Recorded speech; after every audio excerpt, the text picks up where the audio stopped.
O desenvolvimento da doutrina do juízo investigativo em Edward Heppenstall. Eu sou Ezequiel Gomes, você está no canal Vem Senhor Jesus e hoje nós continuamos a nossa série a respeito da doutrina do juízo investigativo, agora analisando um pouquinho do desenvolvimento histórico dessa doutrina na teologia adventista a partir do livro O Juízo Investigativo Pré-Advento, do pastor João Antônio Rodrigues Alves, tá bom? Então, vamos lá analisar um pouquinho hoje, então, esse capítulo aqui que eu tenho em minhas mãos, que você pode ler aí comigo, né? O conceito do juízo investigativo pré-advento nos escritos de Edward Heppenstall. E aí, o capítulo que ele trata do Edward Heppenstall tem a mesma estrutura do que eu mostrei para vocês no vídeo anterior a respeito da teologia de Uriah Smith, tá bom? Então eu vou pular aqui para a conclusão e vou ler para vocês dar 2 páginas aí e um pouquinho mais, quase 2 páginas e meia. Então vamos ganhar o nosso tempo e vamos já diretamente para as considerações de João Rodrigues Alves, doutor e professor de teologia na Faculdade Adventista da FAAMA, em Belém do Pará, nos arredores, né, de Belém do Pará. E o João Antônio escreve o seguinte: a teologia de Heppenstall é cristocêntrica. Jesus Cristo ocupa a posição central em seu sistema teológico. O sacrifício na cruz e a ressurreição é o próprio centro do Evangelho. Daí que Cristo e sua obra se destacam como princípio unificador de seu pensamento. O Edward Heppenstall foi uma pessoa bastante importante dentro do Adventismo do Sétimo Dia, inclusive para contrabalancear um pouco de uma certa ênfase legalista perfeccionista que sempre rondou o Adventismo do Sétimo Dia, e isso não precisa ser negado de forma nenhuma. Isso precisa ser, na verdade, entendido. Mas sim, isso é verdade, e o Edward Heppenstall é uma das pessoas que ajudou e trabalhou para, de alguma maneira, contrapor a influência perfeccionista dentro do Adventismo, e o João Antônio já coloca então que a teologia do Heppenstall, tal qual você vai entender quando você estudar o que ele escreveu, é cristocêntrica, com grande foco na morte e ressurreição de Cristo, e Cristo e a sua obra, né, como aquele que morreu e aquele que ressuscitou, se destacam grandemente no pensamento de Edward Heppenstall. Aí o João Antônio continua. Por outro lado, Heppenstall entendia a obra da redenção não como um ato isolado limitado à cruz, senão como processo contínuo. Essa continuidade se segue ao evento do Calvário e muda o centro do drama cósmico para o santuário celestial. Ali Cristo ministra como sumo sacerdote, intercessor e mediador. Esse é um conceito muito importante para o Adventismo do Sétimo Dia. Eu expliquei várias dessas coisas com base bíblica para vocês, falando um pouco da tensão escatológica entre a divisão da vinda de Cristo em 2 etapas, a primeira vinda e a segunda vinda. Então, na primeira vinda, Cristo vem como servo sofredor, na segunda vinda ele vem como rei de todo o mundo, para dar o reino aos seus filhos. E o que acontece? O Heppenstall dava grande valor à teologia da cruz e da ressurreição, mas compreendia a expiação, a redenção, etc., como um processo contínuo que continuava a acontecer após o Calvário, agora com o seu centro no santuário celestial, onde Cristo era o sumo sacerdote, que estava ali ministrando em contextos de intercessão, mediação e etc., tá bom? Aí o João Antônio continua. As atividades realizadas por Jesus se devem agregar ao processo do juízo, o que é um ensino claro das Escrituras. Heppenstall identificou 2 fases neste processo. A primeira, investigativa em natureza, e a segunda, executiva. Fundamentou essa identificação em diversos textos bíblicos, como o dia da expiação em Levítico 16, Daniel 8,14, Apocalipse 11, versos 1 e 3 e Apocalipse 14, verso 7, dentre outros versos. Heppenstall considerou fundamental o texto de Daniel 8,14 para a teologia adventista.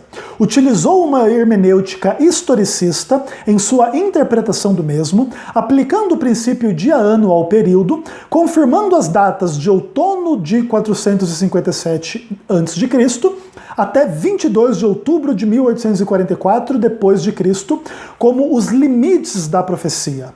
Nisso manteve essencialmente a mesma posição sustentada por Uriah Smith.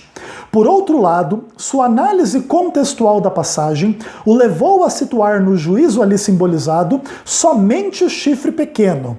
Aparentemente, a razão para isso é que Heppenstall não conseguiu relacionar a mensagem de Daniel 8 com o dia da expiação em Levítico 16.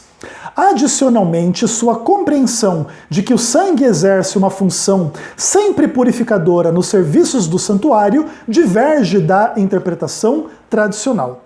Essa posição contrasta de forma significativa com a de Uriah Smith, que, utilizando uma hermenêutica tipológica, vinculou o texto de Daniel 8,14 com o dia da expiação em Levítico 16, e assim incluiu os santos nesse juízo, nesta purificação do santuário. Ademais, para Uriah Smith, o sangue cumpre uma dupla função, de contaminação no serviço diário e de purificação no serviço anual. Bom, Edward Heppenstall, de fato, foi uma pessoa extremamente importante em vários contextos do desenvolvimento da fé adventista. Ele mantém algumas posições muito tradicionais da compreensão do juízo investigativo, mas ele também tem a sua liberdade de pensamento e a sua liberdade de divergir de certos aspectos da posição tradicional. Então, ele coloca o juízo investigativo de Daniel 7 como se referindo unicamente ao chifre pequeno e não ao povo de Deus, porque ele também trata essa ênfase do sangue como meramente instrumento de purificação e não de contaminação do santuário. Essas ênfases, esses tipos de questões em torno da dupla ou da suposta dupla função do sangue na teologia adventista em função de contaminação e purificação, é um dos temas polêmicos em torno desse assunto até o dia de hoje. E o Heppenstall tinha a sua compreensão particular em torno do assunto. Seja como for, ele mantinha o cumprimento de Daniel 8,14 em 1844, começando em 457 a.C., e beleza, ok. Aí o João Antônio continua dizendo o seguinte: outro contraste interpretativo se relaciona com o santuário mencionado em Daniel 8,14. Ainda que afirmou a realidade do santuário celestial, Heppenstall aparentemente não se sentia confortável com a interpretação historicamente sustentada pela Igreja Adventista, tal qual representada por Uriah Smith, de um santuário celestial com dois lugares, lugar santo e santíssimo. Então ele propôs uma interpretação funcional do santuário celestial que pode levar a uma espiritualização do conceito do santuário celestial e, por fim, a uma total negação da doutrina do santuário. Então o Heppenstall, ele tinha um pouco da mesma dificuldade que alguns críticos da teologia adventista do juízo investigativo têm de colocar o santuário celestial como dividido entre lugar santo e lugar santíssimo, e aí ele tenta espiritualizar um pouco destas questões, e alguns adventistas têm um pouco de receio de que tal visão do Heppenstall e dos críticos da teologia adventista possa levar mais cedo ou mais tarde a uma negação da doutrina do santuário, tá bom? E o Heppenstall sempre foi um teólogo adventista, sempre foi reconhecido, nunca foi expulso da igreja, mesmo com esse tipo de discordância, demonstrando um pouco que para você ser expulso da igreja em contexto de dissidência teológica não é um processo exatamente simples. As discordâncias, por exemplo, de Desmond Ford vão muito além dessas questões aqui. E o Heppenstall manteve algumas dessas questões dentro da visão particular dele, ainda que também existam aqueles que alertem contra tais visões do Heppenstall dentro do nosso meio, né, do arraial adventista. Mas aqui existe um bonito conceito e uma bonita prática de liberdade de pensamento, e aqui o teólogo adventista está lidando com essas implicações e com esses conceitos que, para alguns, são difíceis e complexas e conduzem a doutrina do juízo investigativo à heresia. E quem pensa o contrário também pensa que essas pessoas que negam a doutrina adventista do juízo é que estão sendo conduzidos à heresia. E aí há uma ampla discussão sobre a correta interpretação de tais e tais questões em inúmeros contextos, tá bom? Beleza. O que mais? O João Antônio continua dizendo o seguinte: o texto fundamental, contudo, para a sua argumentação acerca do juízo se encontra na visão da cena judicial em Daniel 7. Neste capítulo, no contexto das atividades do chifre pequeno contra os santos, Heppenstall distinguiu uma dimensão na primeira fase do juízo escatológico, ou seja, a dimensão investigativa, que é favorável, afinal, aos santos. Sua interpretação do verso 22, o juízo dado aos santos, proveu-lhe a base para defender a posição de que o juízo é contra o chifre pequeno e em favor dos santos do Altíssimo. Como resultado desta fase do juízo, o chifre pequeno é condenado, os santos são vindicados e então recebem o reino. Então aí é autoexplicativo, não precisa gastar muito tempo explicando, especialmente a partir de Daniel 7:22. O Edward Heppenstall entende o juízo em Daniel 7 como sendo totalmente favorável aos santos e contra o chifre pequeno, e o resultado final desse juízo é a vindicação dos santos e a entrega do reino eterno nas suas mãos. Aí, desculpa, bati aqui. Aí o nosso amigo Edward Heppenstall, segundo João Antônio, continua dizendo o seguinte: a ênfase nos aspectos positivos da obra do juízo em favor dos santos foi contribuição muito importante de Heppenstall. Por outro lado, alguém poderia ser tentado a levar às últimas consequências o argumento da vindicação dos santos e adotar uma posição na qual se eliminaria a responsabilidade moral do ser humano diante do seu Criador. A solução seria sustentar a natureza investigativa do juízo em relação aos santos e, ao mesmo tempo, centralizar a esperança na mediação realizada por Cristo como sumo sacerdote no santuário celestial, que intercede por seu povo e o confessa diante de Deus e dos seus anjos. O resultado dessa atividade cósmica resulta na vindicação dos santos do Altíssimo e na condenação dos poderes perseguidores, simbolizados pelo chifre pequeno. O que o João Antônio coloca em perspectiva aqui é que é o seguinte: se a gente nega o juízo investigativo dos santos no contexto da doutrina do juízo investigativo, é como se os santos fossem salvos sem passarem pelo juízo. O que dá um pouco a entender que os santos podem viver mais ou menos da forma como quiserem, que serão vindicados e salvos de qualquer forma. Mais ou menos caminhando na direção de um antinomismo, né? Se você for um escolhido para a salvação, não importa como você vive, você vai ser salvo. Então, existe um certo freio em relação a esta questão aqui da parte do João Antônio, e ele vai dizer o seguinte: olha, é importante a gente lembrar que os santos serão vindicados nesse juízo. Então ninguém precisa ter medo de perder a salvação e etc. Entretanto, aqueles que são falsos crentes, hipócritas, que vivem em pecado mesmo tendo conhecimento da verdade, etc., não tem base nenhuma para ter segurança de salvação no contexto do juízo. E como a gente não consegue definir exatamente o joio e o trigo, a gente precisa manter em perspectiva que o juízo lidará com todos, e aqueles que de fato são santos não têm o que temer, e aqueles que são falsos crentes serão condenados no juízo. E isso implica que haverá o juízo dos crentes de uma forma geral dentro do juízo investigativo. Seja como for, esse também é um dos temas bem interessantes que lidam com algumas polêmicas em torno do juízo investigativo. Beleza?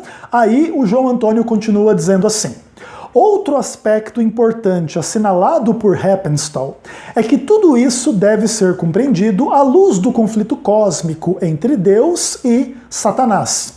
O problema básico se relaciona com Deus, sua lei e seu governo. O sacrifício de Jesus se insere nesse quadro mais amplo do grande conflito. De igual modo, o processo do juízo é parte da solução divina ao problema introduzido pelo pecado no mundo.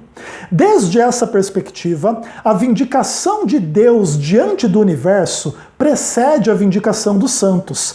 Esta é um resultado direto daquela. Uma não existe sem a outra.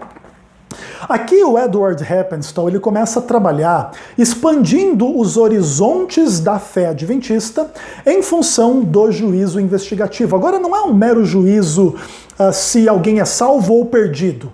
Poxa, agora existe um conflito entre Deus e o diabo e Deus vai ser vindicado nesse juízo.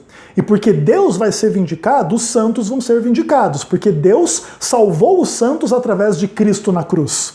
E Deus será vindicado ao fazer esta salvação, no juízo.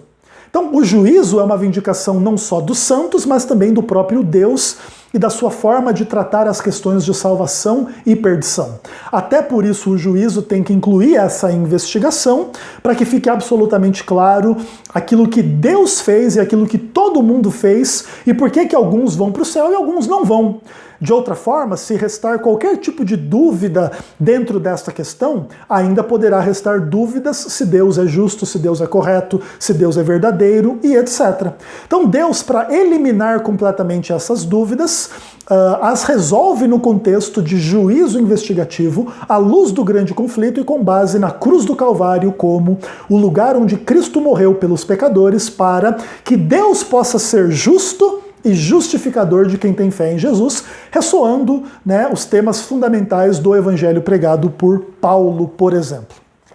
Então é bem importante começar a perceber que entre a visão de Uriah Smith e a visão do Edward Heppenstall existem tensões, contradições, mas existe também um amadurecimento. E esse sim, essas são as dores de parto do nascimento da fé adventista, que vai precisar se debruçar a respeito dessas coisas, e vai pensar e repensar, estudar e reestudar. E Edward Heppenstall é uma peça importante dentro dessa estrutura como um todo, da definição do que seja uma forma mais bíblica de colocar a doutrina do juízo investigativo. Aí o João Antônio continua. Desde um ponto de vista temporal, o desenvolvimento das ideias teológicas básicas de Edward Heppenstall aparentemente já se haviam cristalizado em meados da década de 1950. O que se seguiu foram desenvolvimentos em detalhes, porém sem alterar a essência. Inclusive sua ênfase em uma nova nomenclatura para se referir à primeira fase do juízo, que ele preferia chamar de juízo pré-advento do que juízo investigativo, reflete a sua compreensão de que se deveria ampliar o alcance do conceito e não limitá-lo exclusivamente aos santos. Este chamado, entretanto, para uma ampliação do conceito já havia sido proclamado em 1956 e em 1972 da parte do próprio Heppenstall, que o esclareceu ainda mais. Essa mudança semântica, no entanto, não significou uma mudança acerca da natureza do juízo, que na compreensão de Heppenstall seguiu sendo investigativa. O que sim mudou foi o protagonismo desenvolvido ou desempenhado pelos personagens envolvidos. Aqui você começa a perceber um pouco do que eu estava explicando antes, dessas tensões e desenvolvimentos e melhorias das definições e dos conceitos em torno da doutrina do juízo investigativo, e o Heppenstall então propõe que seja melhor a gente se referir a juízo pré-advento do que juízo investigativo. Beleza! Eu não concordo nem discordo fortemente, entendo a lógica das duas questões, mas uma vez que o próprio Heppenstall não negou a natureza investigativa do juízo pré-advento, inclusive da minha parte eu prefiro chamar esta doutrina de juízo investigativo pré-advento, inclusive que é o próprio nome do livro do João Antônio, o juízo investigativo pré-advento. Beleza, eu prefiro então trazer explicitamente a natureza do juízo e o tempo do juízo dentro da discussão. É a natureza investigativa do juízo que acontece antes da segunda vinda. Ponto. Maravilha. E aí, a última frase em relação à teologia de Edward Heppenstall, o João Antônio diz assim: no que concerne a inclusão dos santos no juízo, Heppenstall se esforçou por demonstrar a segurança dos mesmos, pelo fato de que Jesus é seu advogado, que os defende das acusações e perseguições do poder simbolizado pelo chifre pequeno. Por esta razão, os crentes nada têm a temer no juízo, pois Jesus os confessa diante do Pai e dos santos anjos. O resultado lhes será favorável e serão vindicados finalmente diante de Deus e de todo o universo. O Heppenstall, ele representa, portanto, uma certa ênfase em trazer conceitos evangélicos do evangelho importantes para a doutrina do juízo investigativo, que sem essas ênfases na segurança da salvação, por exemplo, podem se tornar veículo de um terrorismo espiritual, do qual, inclusive, até hoje, a doutrina do juízo investigativo ainda é acusada de propagar. Como se a doutrina do juízo investigativo fosse uma doutrina essencialmente contra a ideia da segurança da salvação. Não é exatamente assim, ainda que, para que não seja assim, o conceito foi passando por desenvolvimento, aparando algumas das suas arestas, para que de fato a igreja viesse a confessar uma natureza investigativa do juízo pré-advento, sem de nenhuma forma colocar em risco a salvação dos verdadeiros crentes, das pessoas verdadeiramente que amam a Deus e umas às outras nos contextos, né, do cumprimento fiel do evangelho, da fé evangélica e etc. A única segurança que realmente não pode ser pregada nesse contexto é a dos falsos crentes, né? Aí de fato esses não têm segurança da salvação, porque de fato tentam, enfim, se mesclar com a igreja, plantados pelo próprio diabo como joio, né, daquilo que Jesus ensinou como a parábola do joio e do trigo, mas no final das contas não têm raízes, são sufocados pelas riquezas e pelos pecados do mundo e etc, e vão abandonando a palavra pelo caminho e não dão fruto. E esses, segundo o próprio Jesus no Evangelho de João, serão cortados e lançados ao fogo, tá bom? Então, bacana, eu acho bem interessante que vocês entendam essas dinâmicas dentro do desenvolvimento da fé adventista, especialmente em torno dos eventos, vamos pensar assim, de um adventismo que precisava amadurecer. Então nós estamos falando aí, por exemplo, de década de 50, 60, 70 do século 20, e o Heppenstall foi bastante importante para ajudar o adventismo a trabalhar algumas questões linguísticas, conceituais, contextuais das profecias de Daniel, para alargar os horizontes da sua compreensão a respeito do juízo investigativo. Beleza? Então, no próximo vídeo, a gente termina essa fase de analisar o desenvolvimento histórico da doutrina, trabalhando um pouquinho a obra de William Shea. Até o próximo vídeo, se Deus quiser.